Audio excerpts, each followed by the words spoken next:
Afternoon everybody.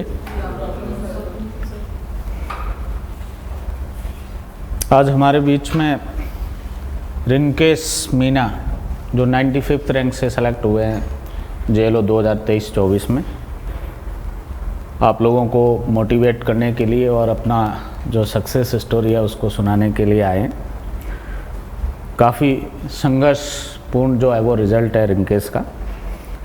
अपने coaching के साथ ये 2021-22 में जुड़े थे। पिछली बार RJS मेंस के टाइम मेंस का कोर्स पूरा है वो लिया था इन्होंने, और जजमेंट राइटिंग, हिंदी ऐसे, इंग्लिश ऐसे और क्वेश्चन आंसर की जो अपनी क्लास चल रही थी। और उसके बाद जो है वो प्रॉपर टच में थे। इंटरव्यू गाइडेंस की जो JLO की क्लास थी उसमें भी है वो थे। और शुरू से ही जब फर्स्ट टाइम ये आए थे, इनका मेरे प्रति बहुत अच्छा है वो फेथ रहा और हमेशा ब्लाइंडली फॉलो किया इन्होंने। जैसा भी बताया, जो पिछली बार मेंस इनका क्लियर नहीं हो पाया RJS का, कुछ व्यवस्थाओं के कारण, घर में शादी वगैरह थी, प्रॉपर है वो प्रिपरेशन नहीं हुई। इस बार JLO में इन्होंने पूरी एकाग्रता के साथ है वो तैयारी की और भगवान ने वो सफलता के रूप में इनको रिजल्ट दिया। अच्छी रैंक से वो चयन हुआ है। बहुत बहुत बधाई और शुभकामनाएं। विद्यानंद जी जो पास में बैठे हैं, ये रिंकेश के सहपाठी है, इनको भी बहुत बहुत बधाई और शुभकामनाएं। इनके साथी का जो है वो अच्छी रैंक से चयन होने के लिए, जब वो एक ग्रुप में पढ़ने वाले बच्चों में से एक का चयन होता है तो बाकी वाले भी मोटिवेट होते हैं कि अगली बार हम भी इसी तरीके का एफर्ट्स करेंगे तो हमारा भी हो जाएंगे। तो ये विद्यानंद जी भी काफ़ी टाइम से तैयारी कर रहे हैं। APO ADJ वगैरह है वो आगामी एग्ज़ाम है वो देंगे। ये भगवान करे इनको भी है वो सफलता मिले इसी तरीके की। मैं ज़्यादा आप लोगों का समय लिए बिना जो है रिंकेश को स्टेज पे आमंत्रित करता हूँ कि वो आए स्टेज पे और बच्चों को सक्सेस स्टोरी के बारे में, अपना कैसे है वो मंजिल प्राप्त की, इसके बारे में बताएं। और इससे पहले जो है वो रिंकेश ने ये जो मंजिल प्राप्त की है इसके लिए माल्यार्पण करके और स्वागत करता हूँ। बहुत बहुत बधाई और शुभकामनाएं। ईश्वर आपको और कामयाबी दे। आगामी एग्ज़ाम जो है RJS, इसमें भी आप इसी तरीके का इतिहास दोहराएं। अब मेरी गुजारिश रहेगी है वो रिंकेश से कि वो आप लोगों को है वो अपनी तैयारी के बारे में और किस तरीके से है वो पढ़ाई की इन्होंने वो JLO एग्ज़ाम से पहले और इंटरव्यू के दौरान, और अपनी है वो इंटरव्यू में किस तरीके के क्वेश्चन वगैरह पूछे गए और कैसे फेस किया, वो आप लोगों को संक्षेप में वो बताएं। यस रिंकेश।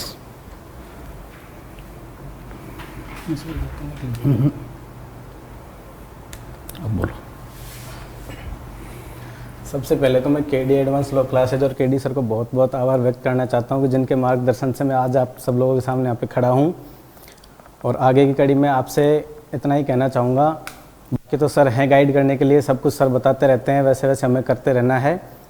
सबसे ज़्यादा ज़रूरी होता है कि हमें जो एग्ज़ाम हॉल है उसके जो 2 या 3 घंटे हमें जो मिलते हैं उसमें खुद को कैसे मैनेज करें, क्योंकि वहाँ पे स्ट्रेस भी रहेगा, डिप्रेशन भी रहेगा और बहुत सारी चीज़ें रहेंगी जो हमें तोड़ने की कोशिश करेंगी।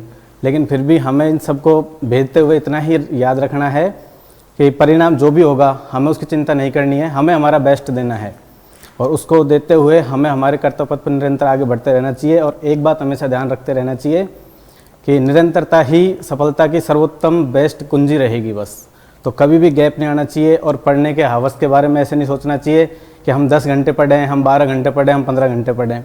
हमारे सामने हमें पता है हम RJS दे रहे हैं, JLO दे रहे हैं, APO दे रहे हैं, तो जो भी हमारा सिलेबस है उसको हमें कंटिन्यू रिवाइज भी करना है, उसका टेस्ट सीरीज भी देते रहना है। और बाकी तो सर हैं ही डाउट्स क्लियर करने के लिए।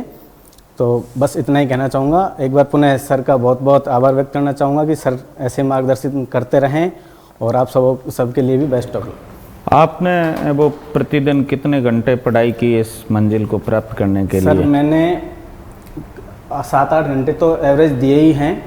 बाकी इस कभी ऐसे घंटों का ऐसे नहीं सोचा कि जो सिलेबस सामने था उसको पढ़ा, उसके बाद उसको रिवाइज भी किया और ऐसे ही कंटिन्यू चलता रहा। सर जहाँ भी डाउट्स हुए तो सर ने क्लियर भी करे हैं। इंटरव्यू क्लास भी ज्वाइन करी थी, टेस्ट सीरीज भी ज्वाइन करी थी। तो बाकी ऐसे घंटों में कभी काउंट नहीं करना खुद को पढ़ाई के लिए, बस हमें हमारा सिलेबस पे फोकस करना है, उसको रिवाइज करना है, जब तक करते रहना है जब तक एग्ज़ाम क्लियर नहीं हो जाए और एग्ज़ाम तक कंटिन्यूटी बनी रहनी चाहिए।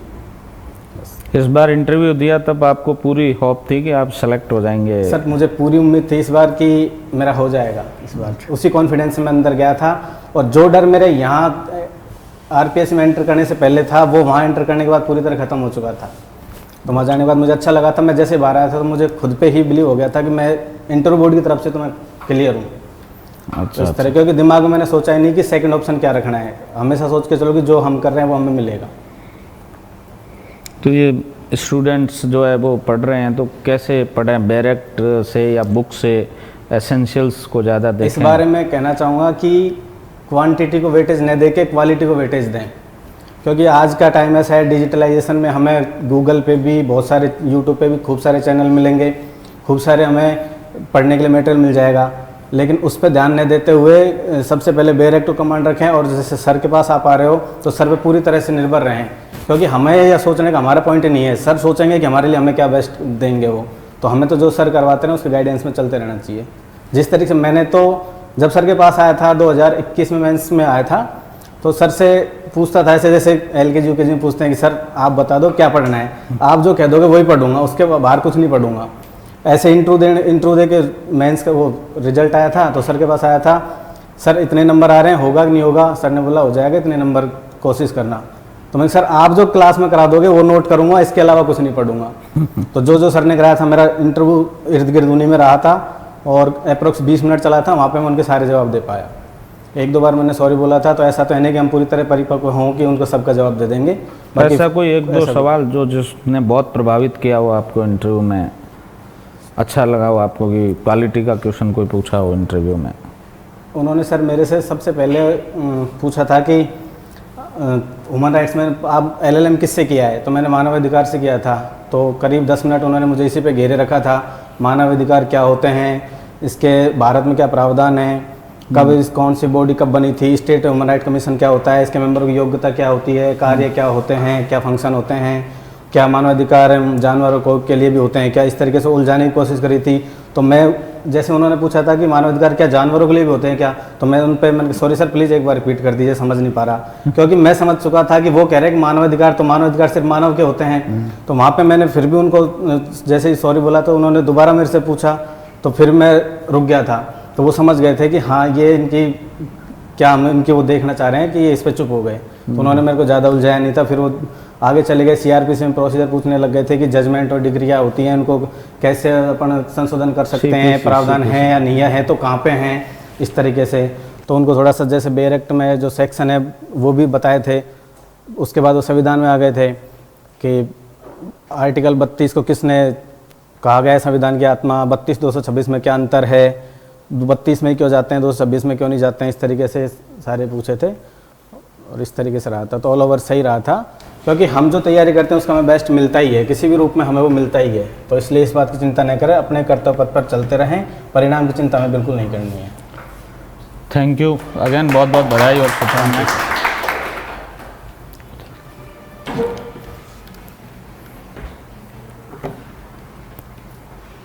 रिंकेश ने जो बातें बताई आप लोगों को 1-2 घंटों पर विचार नहीं करना, इसमें थोड़ा मैं संशोधन करूंगा कि समय तो आपको देना होगा, प्रॉपर देना है पढ़ने के लिए।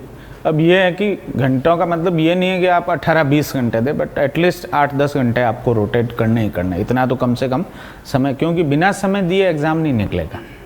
तो इसलिए समय तो आपको देना ही देना है।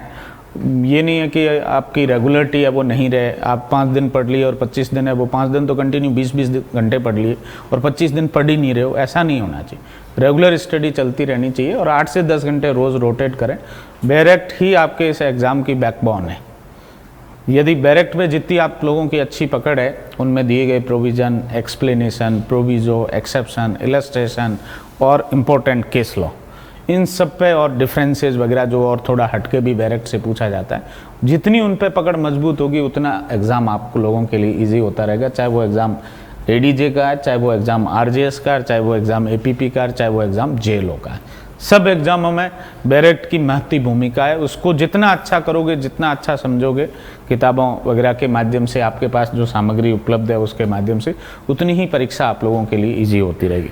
आप निरंतर प्रयास करते रहें, रिनकेश की तरह जो है वो आगामी एग्ज़ाम में आप भी इसी तरीके का प्रदर्शन करके और सफलता अर्जित करें, मंजिल प्राप्त करें। इन्हीं शुभकामनाओं के साथ मैं अपनी वाणी को है वो विराम देता हूँ और